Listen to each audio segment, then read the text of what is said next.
Saúde pela FAMERP e título de especialista em radiologia e radiodiagnóstico por imagem pelo Colégio Brasileiro de Radiologia. Atualmente, ela é doutoranda na Faculdade de Medicina de São José do Rio Preto, com a fellow na Itália, em Milão, em radiologia pediátrica, e estágio no Children's Hospital, Hospital da Criança de Cincinnati. Mariana, por favor. Muito obrigada, doutor Antônio. Boa noite. É um prazer estar aqui virtualmente, né? Muito obrigada pela presença de todos. E eu gostaria de dar início, então, e realizar a abertura oficial do Programa de Educação Continuada e Plataforma de Ensino Virtual do UltraX, o UltraX Conecta, como o doutor Antônio Soares nos disse. O UltraX Conecta foi uma plataforma digital criada para compartilhar assuntos relevantes e atuais com a comunidade médica, né? Sempre com a participação de profissionais de grande expressão e renome em suas especialidades. Só lembrando, então, que nós teremos uma aula, e ao final da aula, quem tiver perguntas a serem feitas, podem encaminhar essas perguntas ao nosso palestrante através das plataformas do YouTube e do Facebook.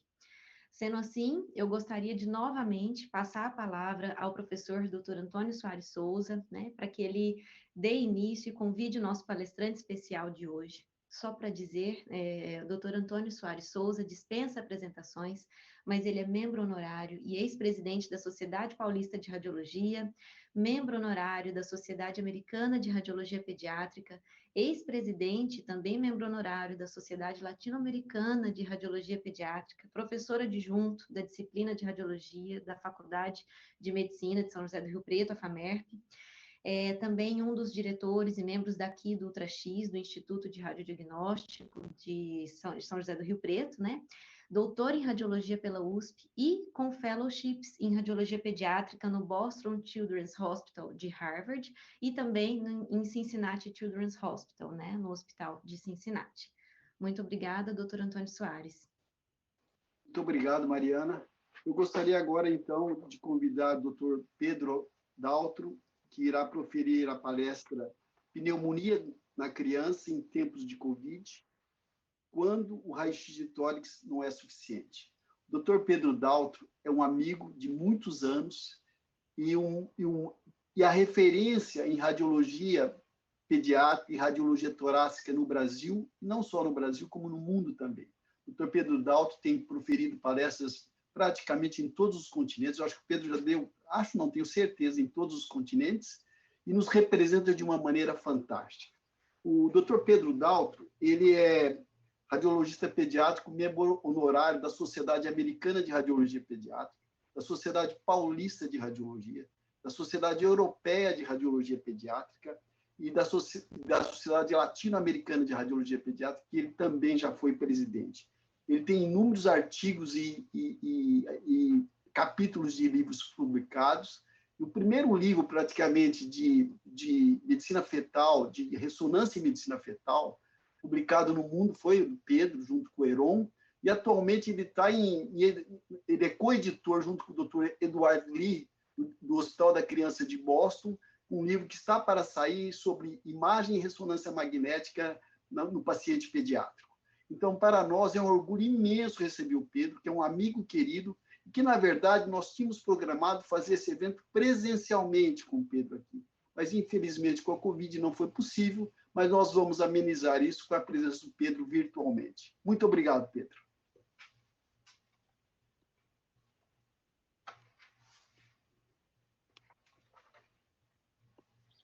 Boa noite. É um prazer grande estar junto com Antônio Soares de Souza. É um grande amigo de mais de 30 anos dessa lide, essa labuta pediátrica aí da radiologia pediátrica de muitos anos. Somos amigos fraternos, irmãos, e estávamos combinados de estarmos juntos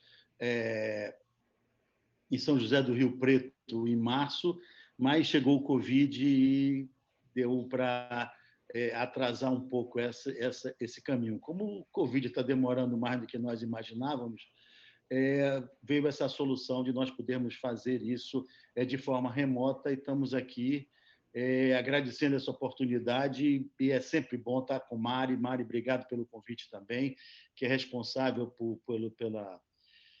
pelo Ultra-X Educa, então, Connect, né?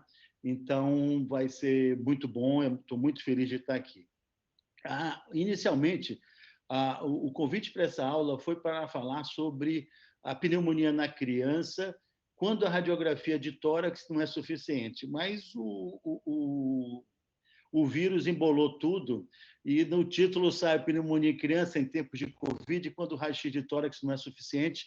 Eu vou tentar fazer uma forma de mostrar, porque, segundo Antônio me informa, nós temos uma audiência eclética que vai de pediatras, radiologistas, residentes, né? Estudantes. Então, vou tentar fazer algo com que seja palatável a todos e que a gente consiga se entender. Então, vou fazer uma primeira parte, que é uma parte um pouquinho mais longa, sobre pneumonias, as pneumonias comuns, as virais, as bacterianas, e o que é que nós usamos, quando usar o raio-x de tórax, quando usar a tomografia, quando usar a ultrassonografia. Então, nós vamos por esse caminho, começando com a pneumonia e classificando que é a infecção do trato respiratório na criança e é a causa mais comum de doença na criança. E indicação mais comum da imagem também. Ela é definida como uma enfermidade aguda do trato respiratório inferior e pode ter um comprometimento clínico ou radiológico. E sempre é importante sabermos dos sintomas e sinais respiratórios e se tem comprometimento na radiografia do tórax, que, em termos de imagem, é o primeiro exame, geralmente o exame que deve ser realizado quase que sempre. A tomografia computadorizada, que ela tem uma definição fantástica da imagem do tórax, deve ser restrita a casos importantes e necessários, devido à dose de radiação ser muito maior do que uma radiologia convencional. As causas de pneumonia estão uma causa específica não estabelecida em 40% a 60% dos casos. Tem um variável que é a idade do paciente e a sazonalidade. Em áreas que nós temos mais frio, sul do país, o Chile e a Argentina, nós temos uma sazonalidade muito bem estabelecida, mas mesmo nós aqui no Rio de Janeiro acabamos tendo a época do vírus que chega agora quando começa fim de outono, início de inverno. Nos lugares onde esse inverno é mais acentuado, isso se torna muito mais importante. De 4 a 5 meses o vírus, na maioria dos casos, isso é muito importante a gente saber, que a maioria, 6 a 8 infecções virais, normalmente você pode contrair durante um ano, numa fase inicial. Escolares e mais velhos, nós temos micoplasma como uma causa frequente e bactérias em qualquer idade, mas geralmente nós não vamos ter numa fase muito inicial. Podemos ter também as causas mistas. Qual o papel da imagem que nós teríamos na pneumonia? Qual o papel da radiologia convencional? Seria inicialmente para confirmar ou excluir uma pneumonia. Ela pode avaliar prognóstico no diagnóstico. Ela pode sugerir o agente infeccioso. Ela pode, muitas vezes, excluir outras patologias que poderiam estar superimpostas e simulando uma pneumonia, né? Avaliar a resposta terapêutica também é muito importante, porque que aquele tratamento não está sendo eficiente ou que complicações nós temos naquele processo pneumônico, e avaliar desfecho também é um papel importante da imagem. Os sinais e sintomas são variados. O comum que a grande indicação da radiografia do tórax é o paciente que chega com febre e com tosse, e daí vai ser feita uma ausculta, se compatível. O passo seguinte, muitas vezes, em locais onde se tem condição de fazer, é uma radiografia de tórax para confirmar ou não a pneumonia. Lembrando que a pneumonia pode também apresentar sintomas totalmente não compatíveis com o tórax, como uma dor abdominal reflexa e causando... O paciente abre com a dor abdominal e muitas vezes você vai detectar uma pneumonia de base porque foi feita a imagem e assim descobriu a razão daquela irritabilidade ou daquela dor abdominal na criança. Quando fazer um raio-x de tórax? Geralmente, quando você tem febre e sintomas respiratórios. É assim que é pedido a grande maioria dos nossos exames. E a gente tem que tentar, nós tentamos fazer uma característica do agente infeccioso, e que não é o papel da radiologia definir se aquilo é viral ou se é bacteriano, mas nós podemos ajudar. Existe uma chance, com uma certa importância, em tentar definir uma pneumonia viral ou uma pneumonia bacteriana. E isso vai ser importante se nós atentarmos para uma ênfase na história clínica, lembrando que nós não somos um leitor de radiografia, nós somos um médico que tem que estar ligado com o que o paciente sente e com a informação que o clínico nos dá, para que, a partir daí, nós possamos estudar a radiografia e dar melhor resultado, tanto para o paciente como o clínico que nos envia nossos exames. E nós vamos tentar com achados de agentes específicos. Esse é uma opacidades que nós vamos ver no quadro viral comum no raio-x. Por exemplo, nós podemos ver essa opacidade, isso não ser uma consolidação bacteriana, e sim ser um processo atelectásico por uma compressão da luz, debris, oclui e faz um processo atelectásico. Qual é a diferença o que é comum no processo viral num raio-x de tórax? É que ele seja bilateral, que nós vejamos aumento das opacidades peribrôncicas. Geralmente, a periferia do pulmão não é comprometida, é a área central que é comprometida. Nós temos uma hiperinsuflação, geralmente é comum, por causa desse debris na luz brônquica, leva para inspirar. Você tem um movimento ativo na expiração, esse movimento passivo, então faz com que se aprisione um volume maior de ar. E pode levar a formar essas atelectasias subsegmentares. O processo viral, a via aérea fica livre e nós temos um comprometimento intersticial. Os espaços aéreos não são comprometidos, o contrário, nós vamos ver no processo bacteriano. Então, o comprometimento... Mari, eu não sei se eu estou vendo todo mundo aqui. Tem como eu não ver do meu lado aqui da imagem? Perguntar para a Gisele. Só aparecemos eu e o doutor Antônio. O senhor, para a plateia em geral, só o senhor aparece. Ah, tá, mas porque vocês estão aqui, na Exato. minha tela também. Ok, vamos seguir então.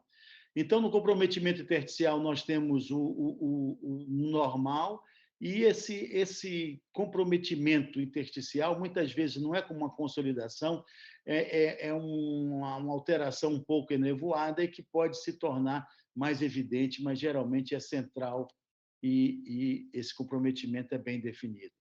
Essas atelectasias se fazem por esta compressão da luz e nós podemos visualizá-las muito bem quando fazemos uma tomografia de tórax, e nós vamos ver essas atelectasias periféricas e que podem dar essas imagens e que não é um processo bacteriano, e sim um processo intersticial. O normal é que nós não vejamos o brônquio, nós temos o vaso e o brônquio, sempre nós temos o vaso e o brônquio caminham no mesmo feixe vascular, e o brônquio são unidos, então nós não vemos normalmente o brônquio, só passamos a ver quando tem algum tipo de espessamento ou dilatação. Aqui nós temos o início de espessamento, e aqui nós podemos observar na tomografia a luz do brônquio bastante espessada pela tomografia. Então, relembrando, o padrão viral é um padrão que ele é bilateral, ele é simétrico e central. Então, nós temos que lembrar sempre disso. Se ele é unilateral, eu já não penso no padrão viral. É quase sempre bilateral, simétrico e central. Isso é bom para relembrar. Então, quando nós olhamos essa radiografia, nós vemos que a periferia está preservada e que a região central está não bem visualizada, não bem definidas as imagens vasculares, com opacidades tênues que muitas vezes são secundárias a processos atelectásicos subsegmentares. Muitas vezes, na radiografia do tórax, nós falamos tem espessamento de parede brônquica, e o pediatra fica, puxa, mas como é que ele está vendo? A melhor forma de visualizar espessamento de parede brônquica é olhando no perfil, e nós vamos conseguir ver os brônquios axialmente, de frente para a gente, como se nós cortássemos ele e fôssemos olhando ele. Então, nós estamos vendo aqui um brônquio com a parede espessada, outro brônquio com a parede espessada, brônquio de parede espessada. Então, é a forma e a maneira que nós temos para definir o espessamento de parede brônquica, que se traduz, muitas vezes, por um aprisionamento aéreo, por um distúrbio de aeração visualizado dessa forma. Então, aquele é um dos casos, quando a gente colocou se botaria antibiótico ou não. Esse aspecto é um aspecto que, apesar de feio, apesar de vermos várias opacidades, ele é um comprometimento bilateral com faixas atelectásicas, fazendo esse tipo de imagem, áreas de aprisionamento aéreo, muito sugestivo de um processo viral e não pneumônico. Os processos virais, as pneumonias virais e as bronquiolites, muitas vezes, e graças a Deus, elas têm um curso bom. E essas crianças saem desses processos sem maior comprometimento e passam bem. Mas, algumas vezes, o processo viral ele é grave, compromete e causa um dano muito sério. E, às vezes, para o resto da vida, você vai ter um comprometimento muito importante. Então, crianças lactantes que passam de 4, 6, 8 meses, que têm um processo viral importante, severo, grave, e que precisa de UTI, muitas vezes o comprometimento que se instala, ele leva a aprisionamentos aéreos, grande hiperinsuflação bilateral, faixas atelectásicas, atelectasia de quase todo o lobo superior direito, e isso se torna um quadro bastante grave. Então, aqui, outro paciente, nós não estamos vendo opacidade, mas estamos vendo um distúrbio de aeração, o coração elevado devido à hiperinsuflação bilateral por um problema de oclusão da pequena via aérea, que está comprometida difusamente.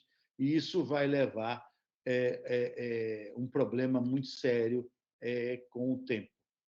Então, nós não temos, às vezes, como definir quem são os pacientes que vão se tornar graves ou não nesses processos virais, e isso é uma inquietação para quem está lidando com esses pacientes sobre o que resta a partir dessas sequelas quando elas ocorrem.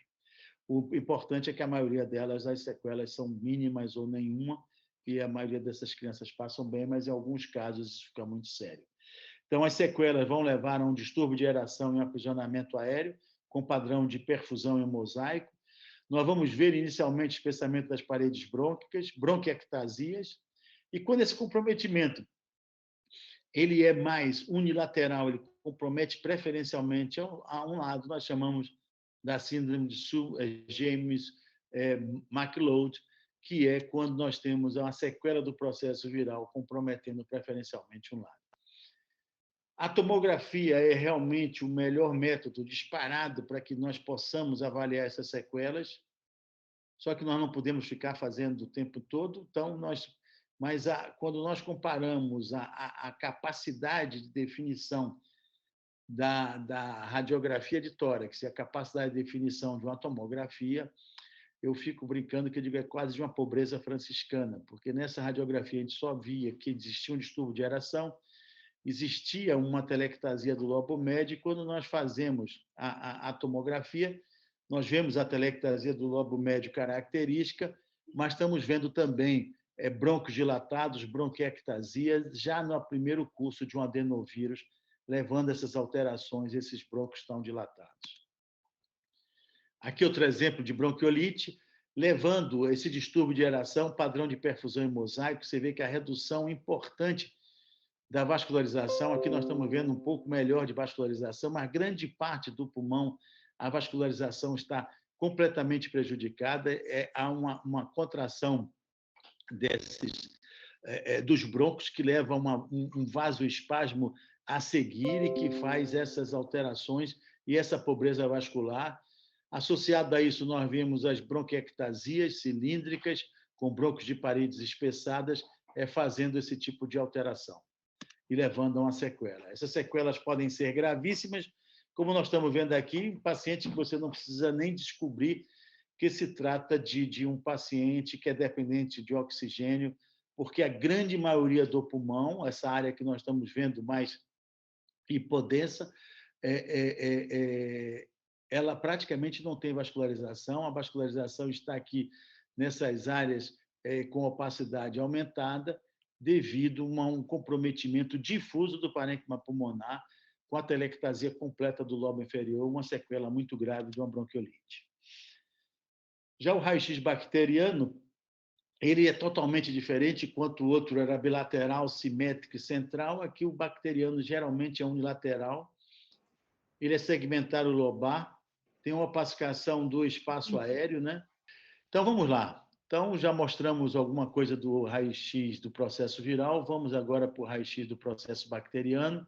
Ele é comum que ele seja unilateral, ao contrário do viral, que é bilateral, geralmente.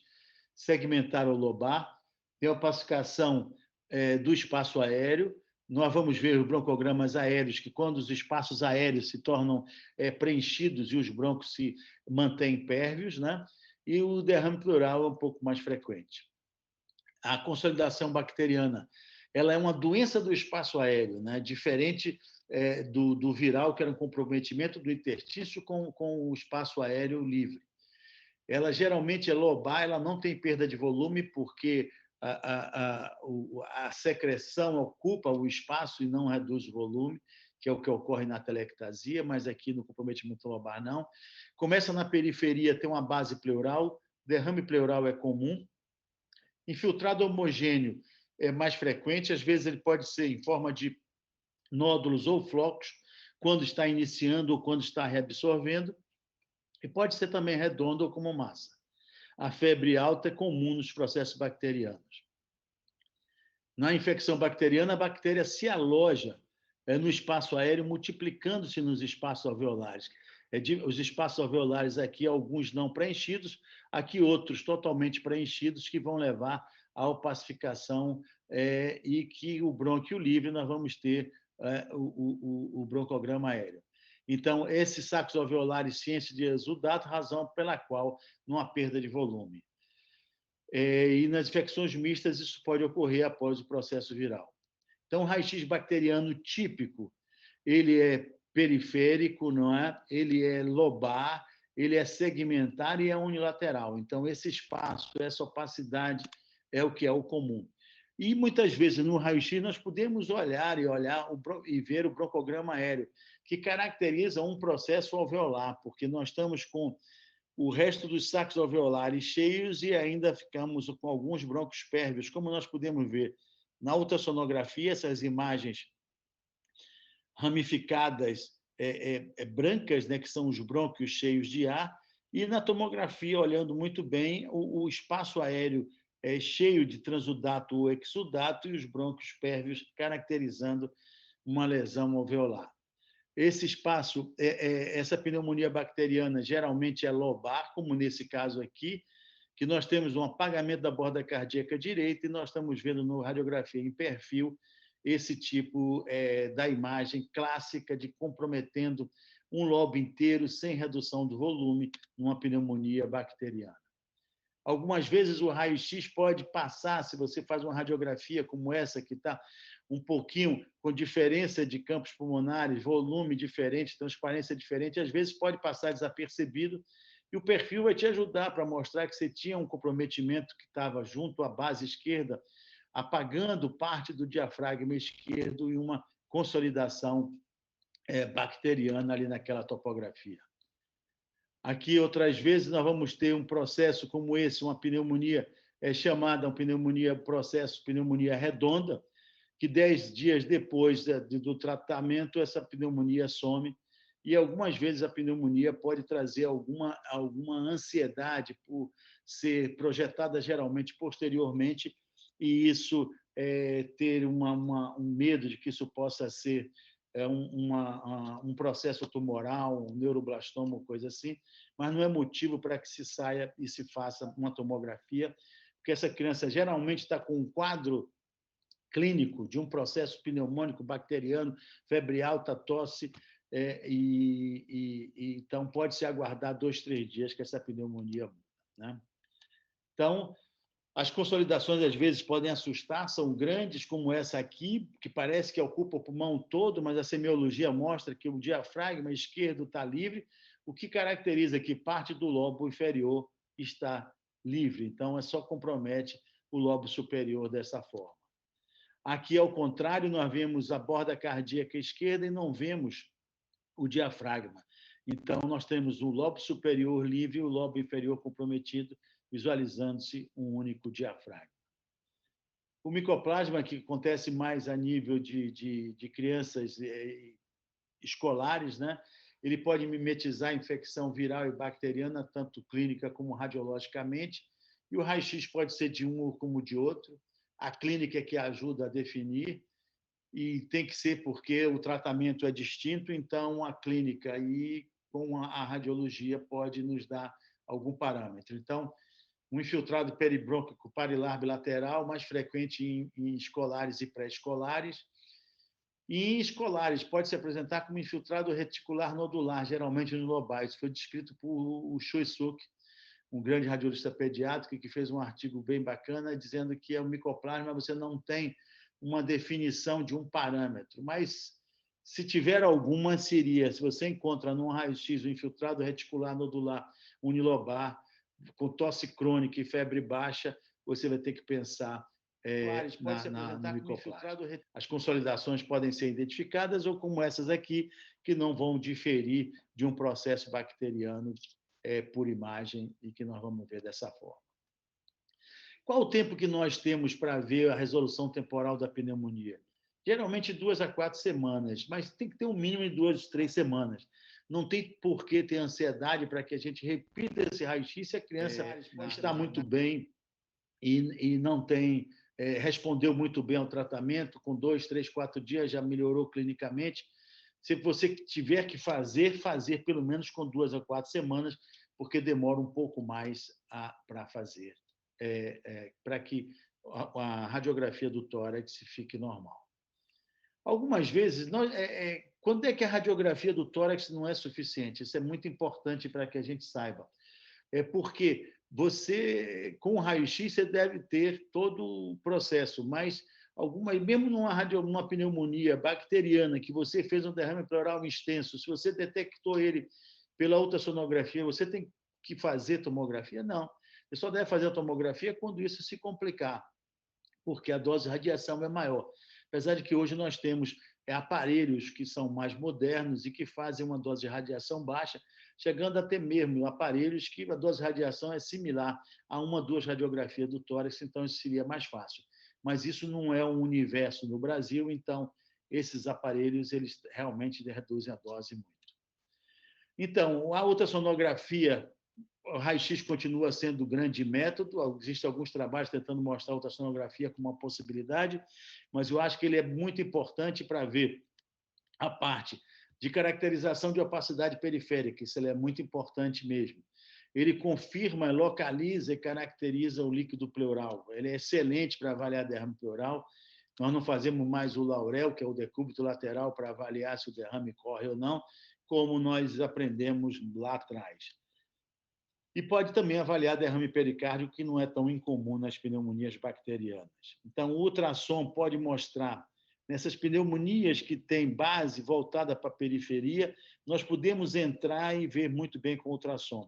Para quem é pediatra, se nós não temos essa pneumonia, essa consolidação encostada na parede torácica, nós não vamos conseguir ver nada, porque o feixe sonoro bate no ar e volta e nós não vemos nada. Então, a pneumonia tem que ser periférica, de base ou pleural ou junto ao coração, para que nós vejamos. A pneumonia ela é muito bem irrigada, então a consolidação pneumônica, visto pela ultrassonografia, é muito fácil de ver. Ela é muito bem vascularizada, como nós vamos ver com a tomografia quando injetamos contraste, que é uma característica do processo pneumônico, realçar bem o contraste. Ele é muito aqui um raio-x mostrando um derrame pleural e você caracterizando o derrame pleural pela ultrassonografia. Os derrames complexos, muito espessos, quando não conseguimos fazer drenagem, o ultrassom pode mostrar a qualidade. Aqui tem um caso muito lindo do querido amigo nosso, doutor Antônio Pepe Arce, do Chile, que ele mostra tudo que a ultrassonografia pode fazer. Esse é um paciente que tem uma pneumonia bacteriana periférica, que você mostra a consolidação, e que no meio dessa consolidação nós vemos os broncogramas aéreos e vemos uma área de necrose aqui no centro, que é essa área hipodensa. Então, no dia 2, nós conseguimos ver essa área, que essas áreas aumentam, e no dia 3 aparece uma língua negra, né, que é o derrame pleural aqui, separando as duas pleuras, e aquelas áreas que eram escuras agora se tornam brancas, mostrando que o ar entra, penetra aí, e nós vamos ver a pneumatocele. Isso aqui demonstrando de uma forma linda a fisiopatologia a fisiopatologia da pneumatocele. Aqui, novamente, nós podemos ver, além do derrame pleural, a qualidade da consolidação. Então, as pneumatoceles, nós sabemos que elas são transitórias, que nós podemos aguardar, ela raramente vai causar pneumotórax, então, você pode controlar esse paciente que fica com a pneumatocele residual de casa. A tomografia ela é fantástica, um método que quem conhece, que gosta, a vontade é de fazer em todo mundo, mas você tem que segurar a mão, porque só deve fazer quando necessário, e por causa de dose de radiação, como eu já expliquei, ela é excelente nas pneumonias complicadas, ela é totalmente desnecessária nas pneumonias comuns, sem nenhuma razão para que seja feita ou realizada. Ela é bastante eficiente nesses pacientes com complicações pulmonares. E por que a gente tem que segurar para fazer a tomografia? Cuidado com a radiação ionizante, porque ela tem muito mais radiação, principalmente nos aparelhos mais antigos, do que uma radiografia de tórax. Nos aparelhos mais antigos, chegava a 100, 200 vezes um raio-x de tórax, e hoje nós estamos com poucas radiografias, se faz uma tomografia. As indicações são inúmeras, né? Desde screening com infecção respiratória, fibrose cística, bronquiectasia, displasia, doença pulmonar difusa, febre, imunodeprimidos, asma grave, bronquiolite obliterante, anomalias congênitas. Então, é um mundo. E uma indicação muito boa é quando você tem uma dissociação clínico-radiológica e que você não sabe bem o que é que está com aquele paciente, a tomografia geralmente vai te ajudar muito. E quando é que a gente usa a tomografia na pneumonia? Quando complica, quando você bota um dreno, esse dreno não está funcionando bem, ou esse paciente voltou a ter febre, voltou a complicar, e você tem que fazer uma tomografia. E quando você vai fazer essa tomografia, é importante que você faça com contraste, porque o contraste ajuda muito bem a diferenciar o que é pleuro, o que é parênquima, o que é necrose. Então, ela é muito útil. Se você fizer, faça desta forma. Hoje, a maioria nos aparelhos muito rápidos, como os que nós trabalhamos, a gente abandonou a anestesia, não se faz mais. Mas, mesmo nesses aparelhos que não são tão rápidos, dá para se tentar fazer sem anestesia, porque você está complicando o exame ao fazer com anestesia. Então, esses trabalhos aqui do Lenny Donnelly sobre pneumonia são excelentes, mostrando que, ao você injetar o contraste, você vai ver que a telectasia realça, que a pneumonia não comprometida, ela também realça, e realça muito bem, porque é bem vascularizada. E quando você tiver a redução significativa do realce, significa um sinal de necrose cavitária. Então, aqui está um exemplo bem bonito, bem ilustrativo, né? Bem ilustrativo, bonito não, mas bem ilustrativo, mostrando um derrame pleural, a pleura parietal, a pleura visceral, aqui espessado, e aquele parênquima, que está com a pneumonia opacificando o coração opacificado, e o contraste opacificou todo aquele processo pneumônico, que provavelmente vai ter um bom prognóstico. Diferentemente desse lado aqui, que nós estamos vendo contraste nos grandes vasos e nós não estamos vendo contraste no parênquima pulmonar, significando uma área de necrose. Então, nessas pneumonias que estão complicadas, que você está com dreno, novamente aqui, a pleura parietal, a pleura visceral, nós conseguimos definir o que é derrame, o que é área de necrose, o que é parênquima viável, isso só com contraste. Aqui, um outro paciente que nós tivemos a oportunidade de ver com compressão, a telectasia compressiva, área de necrose, e que tinha um comprometimento já muito grande durante o processo cirúrgico. As atelectasias podem ser compressivas, né? Aqui está o derrame pleural comprimindo o pulmão atelectásico. Aqui, novamente, um caso complicado, mostrando áreas de necrose com realces periféricos, e esse outro caso mostrando uma fístula traqueobrônquica, mostrando o caminho e definindo isso aí. Então, ele é muito importante para avaliar isso. Nesse caso aqui, mostrando um derrame pericárdico que poderia ser muito bem visto pelo ultrassom, e que, numa série lá de Lane Donnelly, ele mostra um número significativo de derrame pericárdico, às vezes discreto, mas importante, para que a gente, quando fizer ultrassom, também lá olhe para ver se tem alguma coleção. Ele, para ver posicionamento de dreno, é importante naqueles sistemas que não drenam, como esse caso lindo aqui da PEPA, o K, mostrando que não drenava, por quê? Porque estava fora. Então, você só vai conseguir ver isso depois com essa alteração. Você pode ter erro, demora na melhora, e você vai ter que ver se tem uma lesão infectada, se tem outras enfermidades associadas, ou se tem alterações que levariam a perdurar esse achado e não fazer. Nós vivemos no Brasil, nós vivemos no Rio de Janeiro, a tuberculose é um fator de não melhora do processo pneumônico, nós temos que pensar se a pneumonia não melhora, especialmente se tem linfonodo aumentado, nós vamos pensar na tuberculose, vendo aqui linfonodos muito aumentados de volume, um aspecto típico. A tuberculose na criança, nós não devemos pensar em tuberculose se não tivermos linfonodos aumentados, a não ser em caso de pacientes imunocoprimidos. Isso aqui é uma homenagem ao Dr. Antônio Soares Mérico, no caso deles, de um recém-nascido, mostrando que, mesmo na fase inicial, nós podemos ter um comprometimento, imagens císticas bolhosas nessa criança, comprometendo difusamente o parênquima pulmonar, e essa imagem visualmente bonita, mostrando esse comprometimento com a árvore traqueobrônquica ali de permeio. Aqui é um caso de um paciente que fez várias e várias radiografias, tinha sempre pneumonias que não melhoravam, e a gente tem que pensar por que ela não melhora. Tinha uma massa, uma opacidade na base pulmonar esquerda, e que não se fez o diagnóstico, fez um exame mal feito, mal realizado, que quase que não se injetou contraste, não conseguiu ver de que se tratava. Fizemos ultrassom, mostramos que tinha um grande vaso que vinha da aorta irrigando aquela área. Fizemos uma tomografia que mostrava a irrigação vindo da aorta e a imagem típica de um sequestro broncopulmonar, caracterizando e dando condições ao cirurgião para que faça a cirurgia corretamente. O corpo estranho intrabrônquico também pode levar a processos que não melhoram o processo pneumônico, como esse, inclusive, estragando a pneumonia de forma para sempre. Então, aqui você olha o que ficou de resíduo desse processo traqueobrônquico. E agora, nos próximos 5 a 10 minutos, vamos mostrar sobre um pouquinho, falar sobre o Covid, que veio arrasando aí todo mundo, botando todo mundo em casa de forma remota e alterando a rotina, e só se fala em Covid, então vamos dar uma palhinha aqui sobre o Covid. Ela é causada pelo SARS-CoV-2, né? Ela tem em 31 de 12 de 2019, a OMS alertada umas pneumonias em Wuhan, na província de Hubei, na China.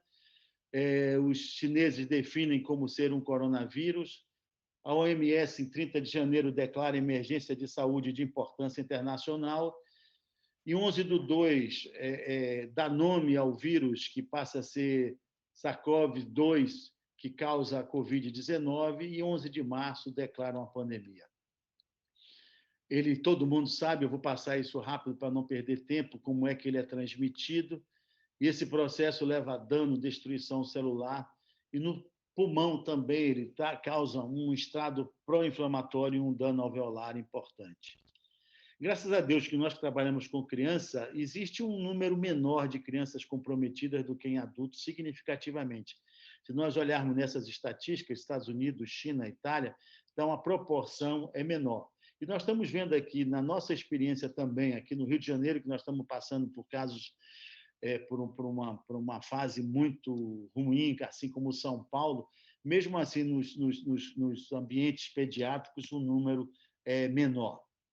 Então, a doença tende a ser menos agressiva em criança e esses pacientes graves são menos monitorados, né? Está surgindo também, que aqui não é o fato da aula de tórax, mas a síndrome multissistêmica inflamatória em crianças que simula o Kawasaki. Alguns acham que se tem um Kawasaki ligado à Covid, está sendo relatada essa síndrome multissistêmica inflamatória como totalmente diferente, iniciando com choque cardiogênico, com apresentação clínica bastante distinta e sendo diferente. Poucos casos descritos, então está se estudando muito essa síndrome.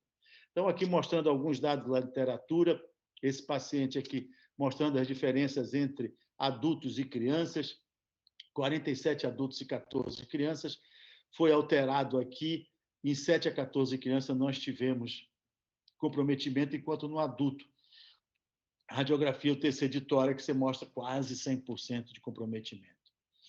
O número de lobos acometidos e a extensão total é menor em crianças e nenhum achado específico suficiente para confirmar em crianças.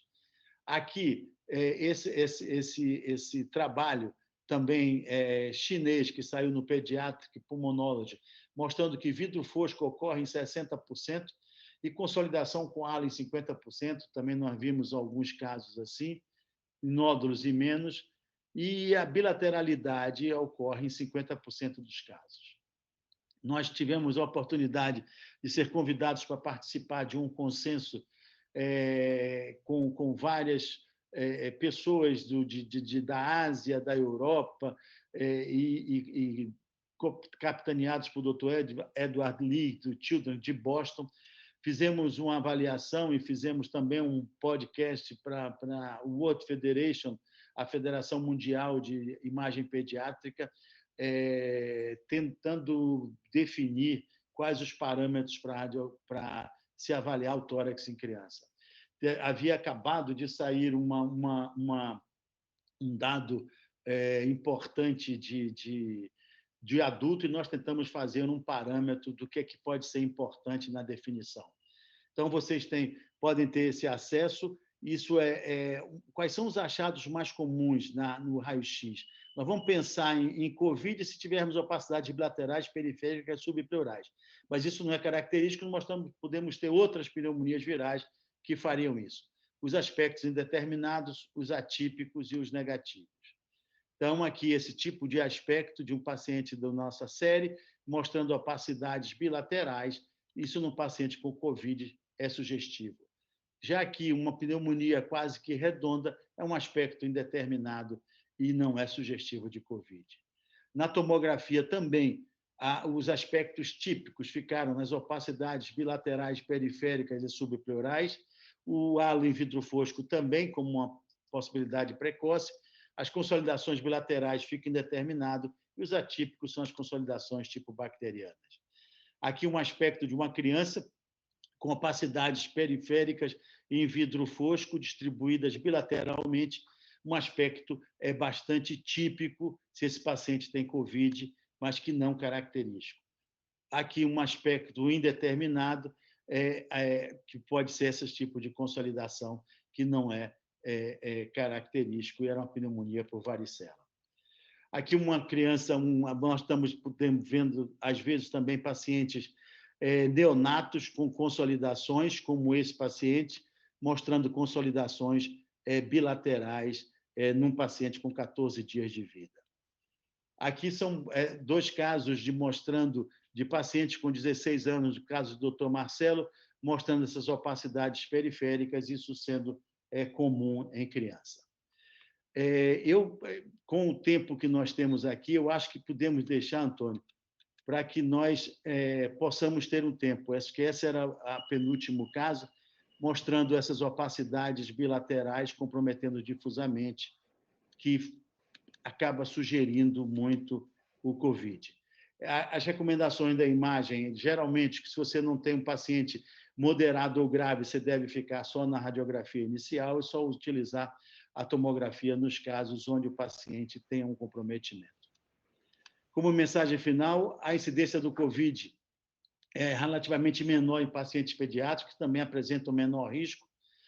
Tem poucos dados publicados em crianças, esse consenso é para dar um rumo para que nós possamos, até criticando se devemos ou não segui-los, mas ter uma base para avaliar.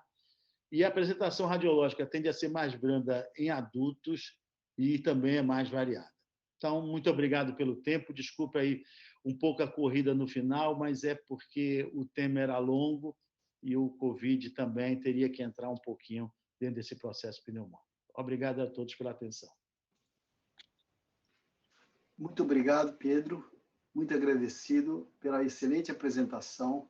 Nós tivemos um overview aí de lesões pulmonares associadas à pneumonia e os métodos a serem utilizados, e também quando a tomografia computadorizada pode ser importante nesses pacientes, ainda falando sobre a ultrassonografia e finalizando com a COVID.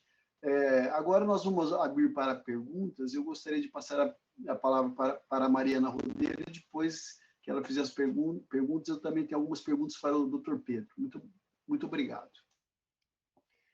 Boa noite, muito obrigada, doutor Pedro, pela aula excepcional. É sempre esclarecedora e didática a sua aula, né? Vou passar agora para algumas perguntas que, na verdade, são até frequentes para a gente que trabalha com radiologia pediátrica, que os nossos colegas pediatras, pneumologistas infantis, acabam nos perguntando isso.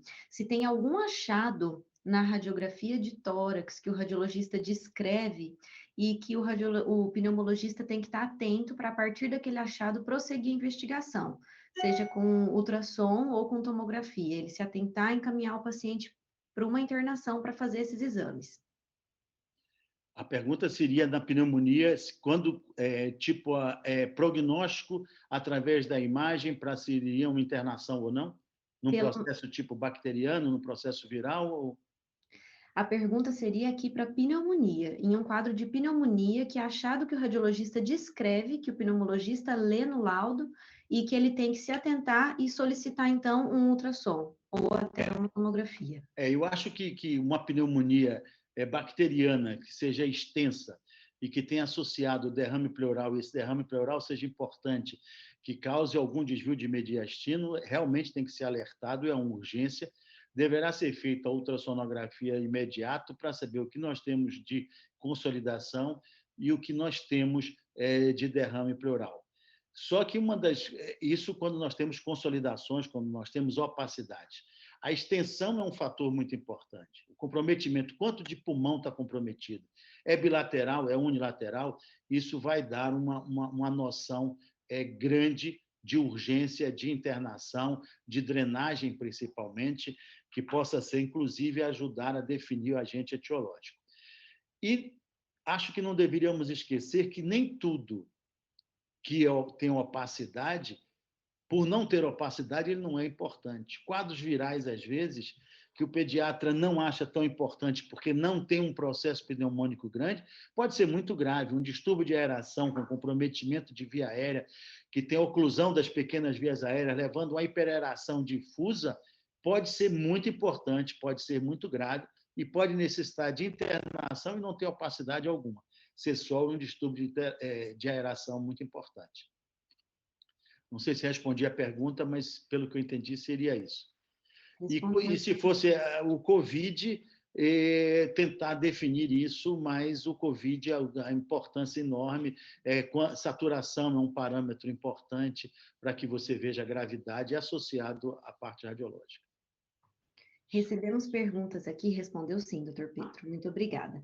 Também, se são solicitados muitos ultrassons de tórax no serviço que o senhor trabalha, e se, no contexto do COVID, vocês têm feito muito desses ultrassons utilizando algum score?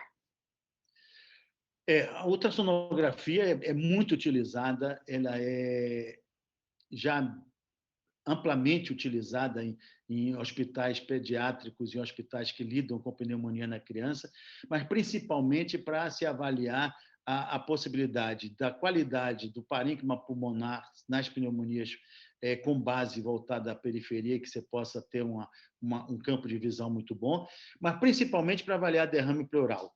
Hoje, o grupo da doutora Ruth, lá do Einstein, está fazendo um trabalho muito bonito, muito bacana, junto com o Marcelo também, lá do Sabará, e o pessoal está fazendo uma avaliação do Covid com ultrassonografia fantástico, mas é uma avaliação na beira do leito, na UTI neonatal, às vezes tentando até substituir alguns processos de imagem ali imediatamente no leito, que você não precisa deslocar o paciente para fazer uma avaliação, com resultados fantásticos. Isso está para ser publicado.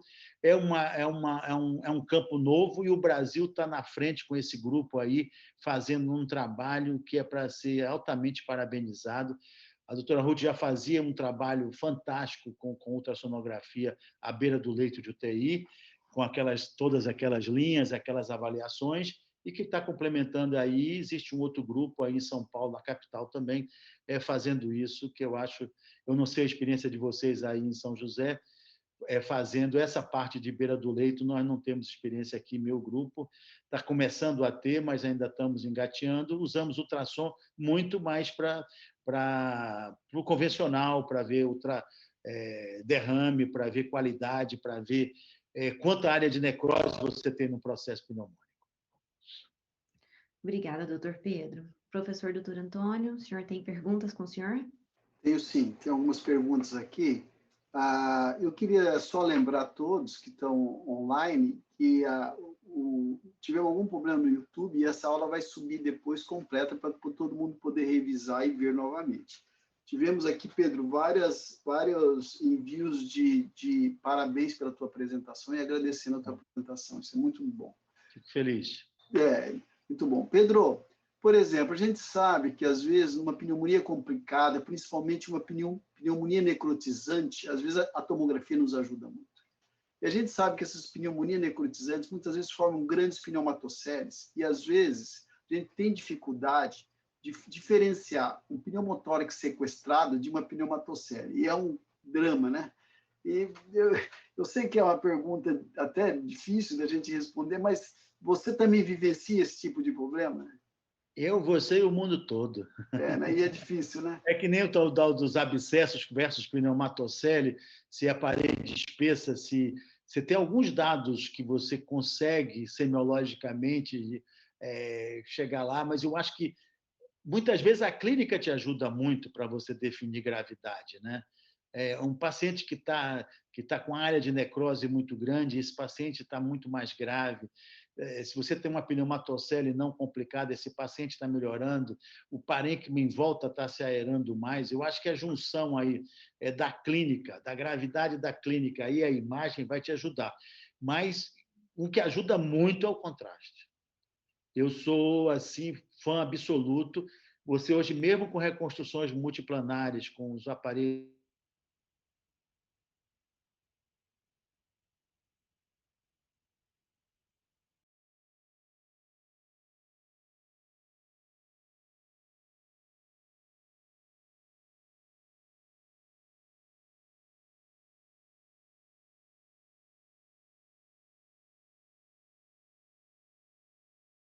Então, eu acho que quando a gente precisa da tomografia,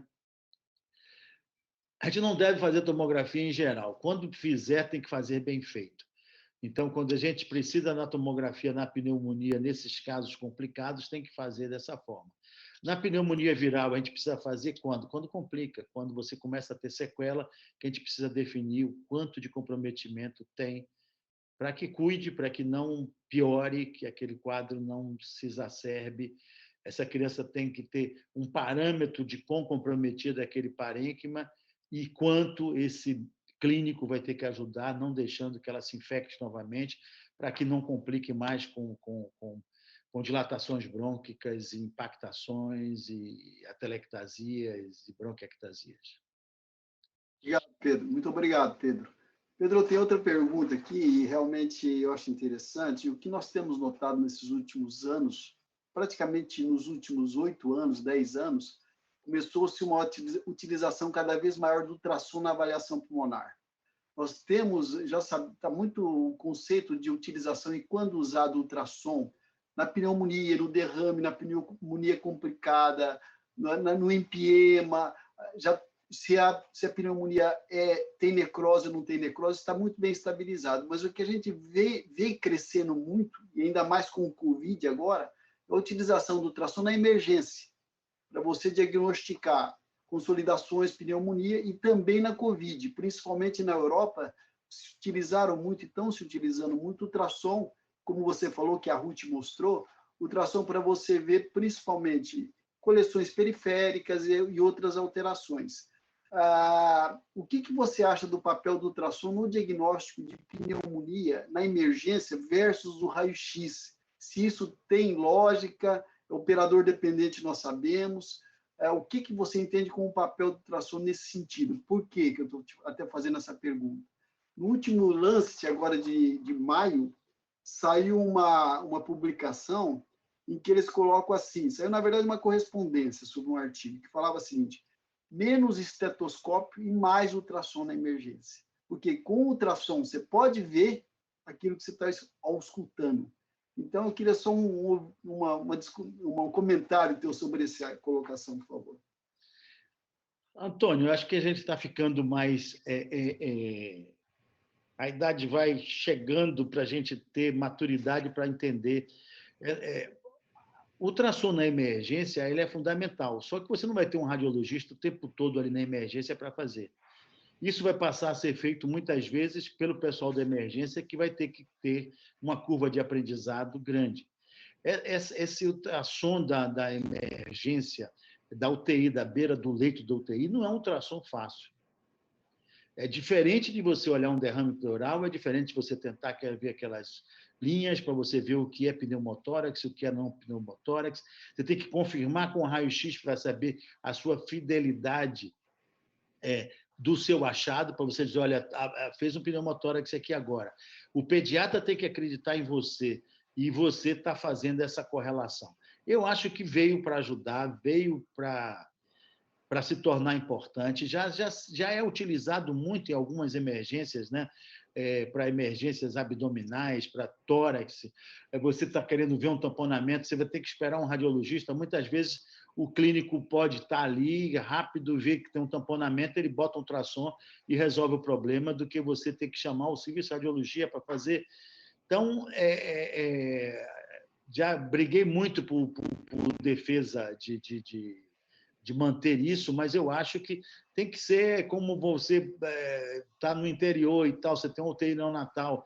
Quem é que vai fazer lá para ver hemorragia cerebral? É quem está dentro da UTI. Você vai ter que ficar esperando uma semana passar uma pessoa? Não. Se tiver um radiologista que faça isso sempre permanente numa cidade, tudo bem. Mas se você não tem, por que não fazer? A gente tem que salvar doente, não ficar fazendo espírito de corpo para salvar isso. Eu acho que vai ter lugar, tem lugar para todo mundo. Quem fizer vai ter que fazer bem feito. É um método difícil, não é fácil esse ultrassom desse finesse todo. A gente vê Ruth trabalhando nisso há anos e mesmo assim a coisa não é fácil. Então, mas eu tenho esperança que possa melhorar. Eu acho que ainda o raio-x ainda vai continuar e a tomografia ali sendo muito importante na definição desses achados. Muito obrigado, Pedro. Muito obrigado, respondeu perfeitamente a minha pergunta. A Mariana tem uma pergunta, acho que da Pepa, né? Isso mesmo, professor. Pepa, nossa querida Pepa da Argentina, lá de La Plata, na Argentina, um excelente radiologista, tem uma pergunta, está com você? Você faz? Está comigo sim, professor. Oi, doutora Pepa, muito obrigada por assistir a nossa aula, e ela está te parabenizando, doutor Pedro, pela excelente aula, e quer saber qual é a sua experiência no diagnóstico de fístula broncopulmonar pela tomografia. Eu acho que precisa de sorte para que você possa achar e definir. Às vezes você consegue, outras vezes não, você vai intuir que tem e não vai conseguir demonstrar. Você que, Mari, anda muito com cirurgia, né? Você precisa de muita sorte, você precisa estar naqueles dias assim que você pegou ali naquele momento e que você consiga definir. A experiência nossa nessa definição é bem baixa. Aquele caso é um caso de aula que a gente já mostra há muito tempo e também era uma fístula enorme, né? Então você tem que ter, não é fácil. mas é bem capaz de Pepa, que é tão boa, ser capaz de dar esse diagnóstico, viu? Um abraço, Pepa. Doutor Pedro Dalto, é verdade. Pedro, eu tinha agradecer a doutora Maria Helena Ucar, né, que nós chamamos de Pepa, porque é nossa amiga, né, e agradecer muito a participação dela. Mais alguma pergunta, Maria? Nosso tempo está acabando. Exato, acho que o nosso tempo chegou ao limite, nós chegamos a 1 hora e alguns minutinhos de aula. Eu já vou aproveitar e agradecer ao Dr. Pedro mais uma vez pela brilhante aula. A gente espera ter contribuído com o nosso Ultra X Conecta, com o ensino à distância, né, de todos e a atualização de todos. E foi excelente ter o senhor conosco para fazer a abertura desse evento. Muito obrigada, Dr. Pedro, Dr. Antônio Soares, por tudo. Eu fico muito feliz de ter participado. Vocês sabem que São José do Rio Preto mora no meu coração. Antônio é um irmão, o que ele pedir será feito, e com muito prazer. E isso, ter dado essa aula remotamente, não vai cancelar a minha ida a São José do Rio Preto. Assim que o Covid deixar, nós estaremos aí para celebrar juntos essa amizade e essa luta pela radiologia pediátrica de tantos e tantos anos. Foi um prazer muito grande, precisando de tuas ordens. Então, Pedro, muito obrigado mais uma vez, um orgulho, um prazer muito grande recebê-lo e iniciarmos o Conecta, o Ultra X Conecta com você. O Ultra X agradece muito. Hoje é o primeiro evento que nós estamos fazendo. Tivemos alguns problemas no YouTube, essa aula vai subir toda no YouTube para vocês. E tem, só lembrando, Pedro, uma médica está solicitando, Fabiana Santos, se tem como ela ter acesso a esse protocolo que você mostrou do Covid. Eu acho que depois pode... Mas eu botei no último slide, pode pedir por e-mail, daltro.pedro@gmail.com, tudo caixa baixa. Pede ou pode pedir, eu posso passar para vocês aí também, Toninho, e você repassar, que você já tem. Então, tanto faz ou pelo meu e-mail, ou terá um prazer. Já está, eu acho, esses protocolos, eu acho que esses artigos da Covid estão gratuitos aí. Mas, se tiver alguma dificuldade, pode passar um e-mail, teria o maior prazer de enviar. E qualquer dúvida, estão às ordens, ou pode pedir para o pessoal aí de São José que eles têm também. Tá bom? Ok, Pedro. Então, olha, mais uma vez, muito agradecido pela tua participação, pela tua presença e por uma brilhante aula que você proferiu. Agradecer também aos participantes, relembrando que essa aula subirá novamente no YouTube e ficará disponível. O Ultra X agradece muito. Nós teremos outros eventos futuros com nomes representativos da radiologia brasileira no Ultra X Connect. Boa noite a todos. Muito obrigado pela participação. Boa noite. Boa noite.